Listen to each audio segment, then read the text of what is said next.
good morning again, everybody. Dave Nemo with you as we move on down the line. And it's good to welcome Tim Aschoff to the program, president of Schaefer, COO of Crete. And, well, first off, Happy New Year, and then Happy Anniversary, Tim. Well, thank you very much. Happy New Year to you as well, Dave. And it is a great year for us here at Crete, celebrating our 50th anniversary. 1966 means a lot to me personally. Maybe I shouldn't say this, but that's the year I graduated from high school. So Crete Carrier goes back to 1966. Hard to believe, 50 years have passed. The actual anniversary date, though, doesn't come until summertime, huh? Yeah, we were incorporated back in June of 1966, and so that's the official birth date. But we will be celebrating all year long. It's a great milestone and something that we want to recognize and really share with our team and our people throughout the country. And to do that, we need to go beyond one day. Oh, absolutely, absolutely. That's why we're talking about it now here in January. So let's go back to June of 1966. Well, I guess even a little bit further than that, because you don't start on the day. So there's a lot of work to put a company together. Maybe you'll walk us through some of that very early history. Sure, and as you might imagine, as with any company over the years, it starts out small, and it starts out with a person, and we had a person that had started our company by the name of Ken Norton, who at that time had wanted to find authority to haul dog food out of an Alpo plant in Crete, Nebraska, and was able to get that authority back in the regulated days, was able to obtain 6 trailers, and started with 6 trailers and authority to haul dog food, and was able to find a couple of owner-operators and get things going in a little office above a creamery in a small town of Crete, Nebraska, and that's how we got started. Wow, from humble beginnings, but serving and finding, but that model is the one thing that is consistent throughout U.S. history. You see a need, you have the desire, you figure out a way to fill that need. Absolutely, and that's obviously the American way here in free enterprise. But not everyone is successful in doing that. There's I think sometimes statistics as many as 4 out of 5 new small businesses don't make it. So beyond seeing that need, you have to have the right. Really a lot of right things, but it all comes down to the right people. And certainly from the beginning days, we had the right person to get us started and hire a couple of the right people to get that going. And then obviously at that time have the right owner operators. If the person's sitting in the office getting the loads and getting them from Alpo at that time and getting the trailers, get them on the trailers, if we didn't have the right owner operators to get them moving reliably, that we would have failed from the beginning. And that really has been the cornerstone of our growth from those 6 trailers up to our 13,000 trailers today, is having the right people. And that's the people that are out on the road for us, and those that are not out on the road, but here in the office, in our shops, our sales team, and then certainly finding the right customers was so important as well. We have not seen change come almost on a monthly basis in this industry like it is now. But going back through the decades, Tim, there have been some significant changes through the years. Most of them, not bunched up together like they are now, but there have been some big things. 1966, Vietnam is going on. A lot of folks are leaving the country. A lot of folks are coming back. When I started in trucking radio in 1972, it was hard to find somebody who hadn't been in the military or had a family member, even going back to Korea, World War II. The component of trucking was really military based at that time. But then you've had other big changes as well. We had the Arab oil embargo in the mid 70s. That really had an impact on trucking overall. A lot of flaming hoops, so to speak, sometimes literally, to go through in those days. What are some of the things through the decades, in those earlier decades especially, Tim, has the company had to, some of the hurdles that the company has gone through over, and how has the company adapted over the years to changes within the industry? Well, we do look back often, and so when we talk about the good old days, and we have a tendency to remember things that changed or maybe didn't go right. But there's also a lot of good things that go right too during those times, and obviously that was good for us and many other companies that have survived. But there are changes that, in some ways, that aren't a lot different from today. In that, if you look at what are the industry's challenges, and what were they back then? Well, you can start with, to your point, having the good and the right drivers, and where do we get those from? We've kind of circled full circle again, where we have a lot of good former military drivers coming back into the industry, and we try to help with that as a company. Equipment is always a big thing. We joke with some of our longer term drivers. They talk about the good old days, and we said, well, you want to go back to having no power steering and sleeper berths, 3 feet wide, and those types of things. So we've had some really good changes in equipment. Continue to have those equipment changes. Sometimes I know we think, well, is it for the better or is it for the not? But we continue to evolve that way. Regulatory changes, it's a different type of regulatory change now that may impact us. Back then we were regulated. You had to have authority. You had to get a backhaul. You might have had to find a right partner authority to do trip leasing or other things. Now we see maybe more regulation on the safety side, and have to work through what that means for us. But then one thing I think we have always tried to do as a company is try not to, I'll call it, make too big of changes or knee-jerk reactions to the change. We're always going to have change, but if we don't have a sort of a constant, steady outlook and work through that, try to work through how we can use the change to make us better, you won't survive. And I think that has been, I mentioned earlier, people's a big part of it, but then it's that leadership we've had in saying, okay, we have to accept change. It's going to be out there, and let's see what we can do to do our best to get through it. I'm kind of a big fan of adages, Tim, and one of them I remember from my high school years. I had seen something called Adapt or Die. And, it was about military and how the military had to adapt to changing conditions in those days, the guerrilla warfare coming out of, Korea and World War II, a completely different aspect. Coming out of the Civil War, going into World War I, you had to adapt to modern mechanized cavalries and things like that. Adapt or die. So I think you make a real good point there. I think that 3-letter bumper sticker, though, sounds a little harsh, but that's the reality of it, as you say. Kind of down a different avenue, but 4 out of 5 small companies don't make it. Is the lack of ability to stay ahead of the curve and adapt to changing landscapes, if you will, regulatory or not, that is something that you've really got to be able to go with, not necessarily go with the flow, but almost stay ahead of the flow in many cases. You guys have stayed ahead by doing some interesting things and unique things. We say Crete Carrier Corporation, but that does include Schaefer on the reefer side, Hunt on the flatbed side, obviously Crete on the dry van. Tim, how, and I'm sure you guys have talked about this, coming up to the anniversary, and you're going to be talking a lot about the company and history now, of course, on this landmark occasion. But how has this helped the success of Crete to actually get to a 50th anniversary? Well, it's helped us in different ways at different times. We acquired back in the early 70s is when we had acquired a number of the other, I call it operating divisions of the company. You mentioned Schaefer Trucking. We acquired them back in 1974, but that company had been around since 1937, so it has a lot of longevity. And we had at the same time acquired another, or relatively same time, another refrigerated carrier called Sunflower Carriers.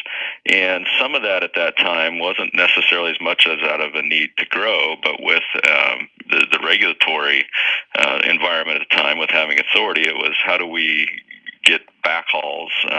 We were hauling a lot of things out of the Midwest, and Schaefer Trucking at the time was a strong East Coast carrier, hauling stuff to the Midwest, and not being able to go out like we are today and solicit and find backhauls as freely because you had to have authority to haul a commodity.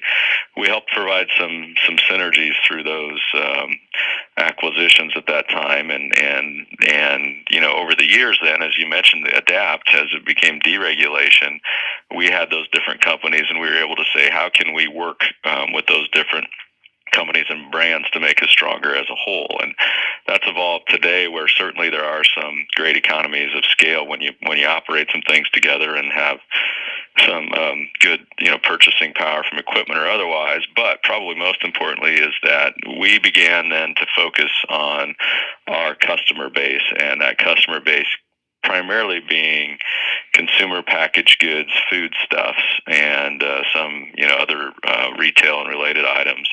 And so many of those customers need both a dry and temperature controlled offering.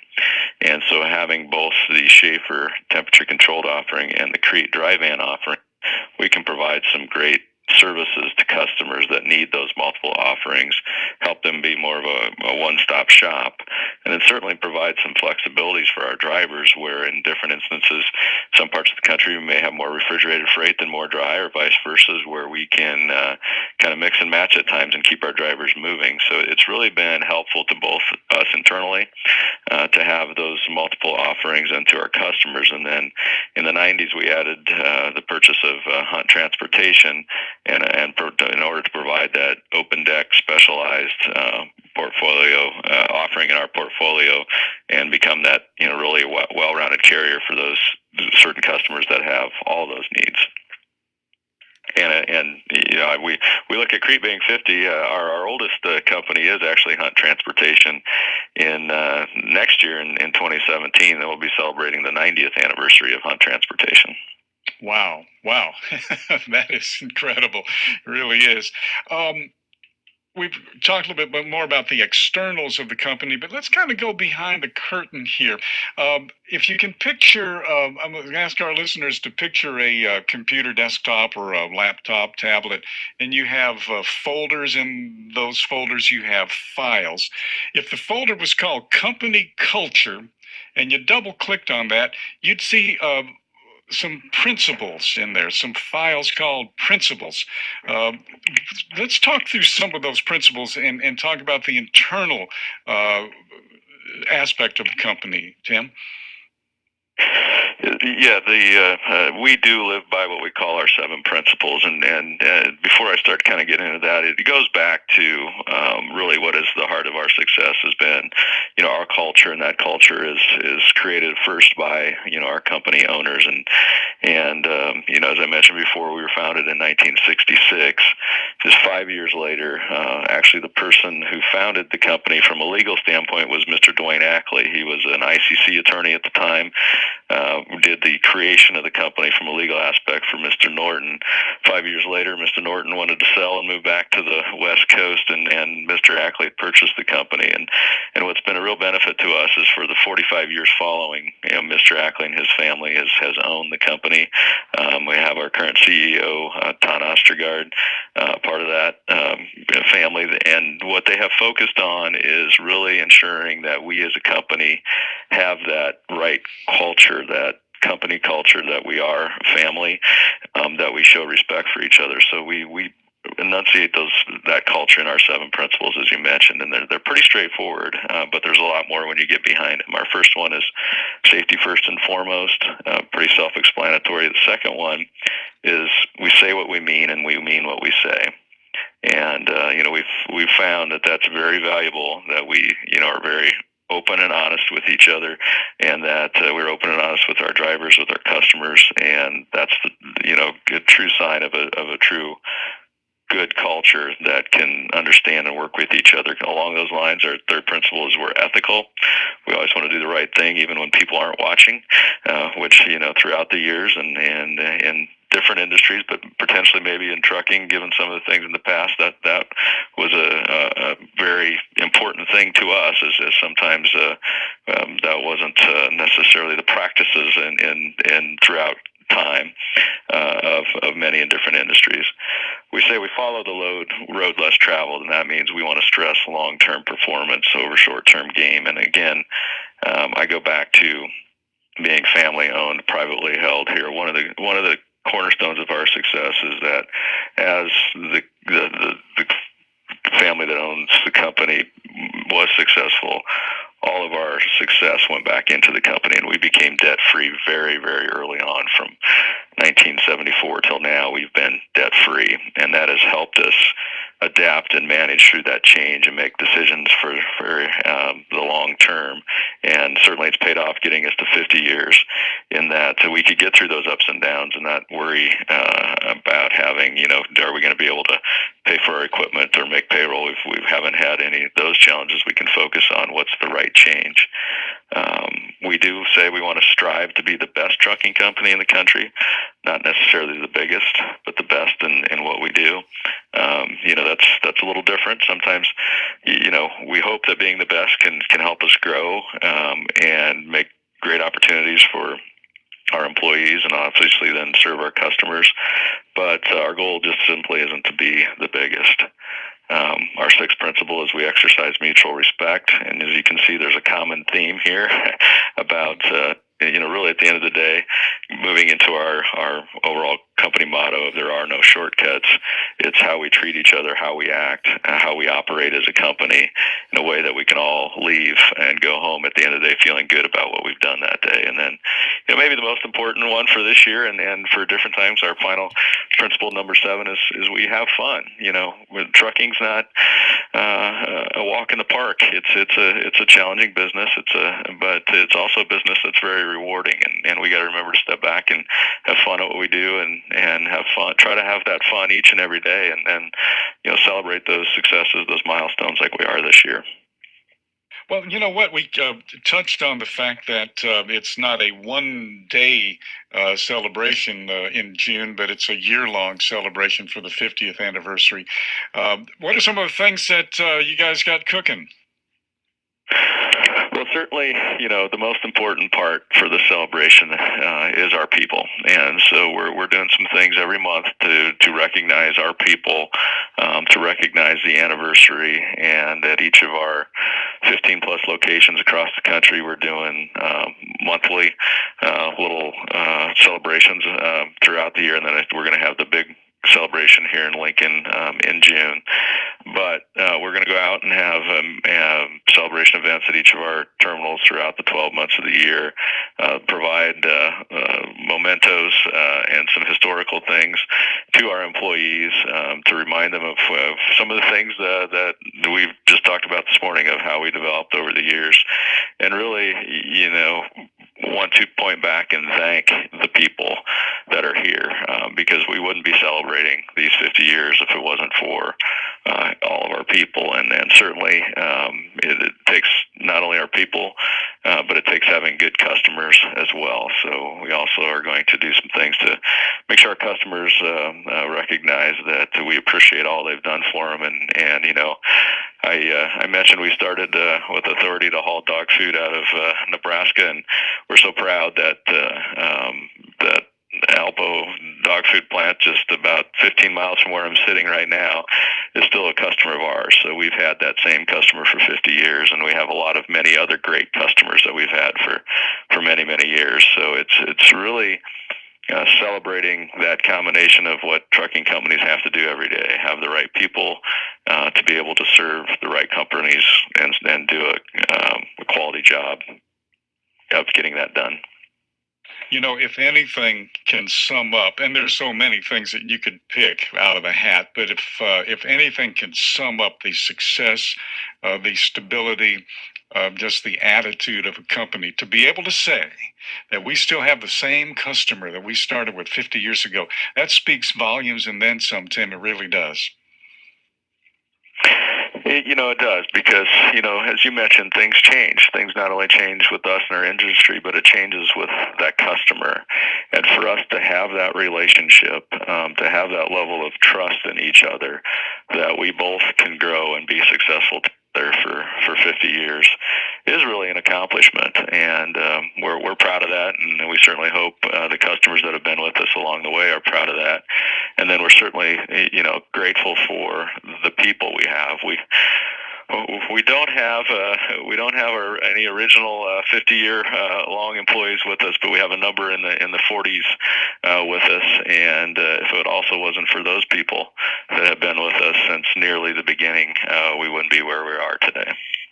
Well, Tim, thank you so much for sharing some insight. When you and I talk, we generally stay away from talking about, Crete, Schaefer, Hunt so much and talk about the industry at large and what's going on here. But we really wanted to kind of zero in on you guys here this morning on the kickoff of the 50th anniversary year of Crete Carrier Corporation, Crete, Schaefer, and Hunt.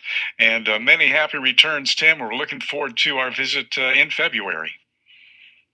Well, thank you very much, and do appreciate the recognition of the company, and really, again, just want to thank all the people who've been involved at Crete with Crete Carrier one time or another. We know we have a lot of people that over the years have come and gone for one reason or another, but we just want to know that we're proud of everyone who's been a part of the organization, and send out a real heartfelt thank you to all of you for helping us be successful. Tim Aschoff, everybody. Crete Carrier Corporation.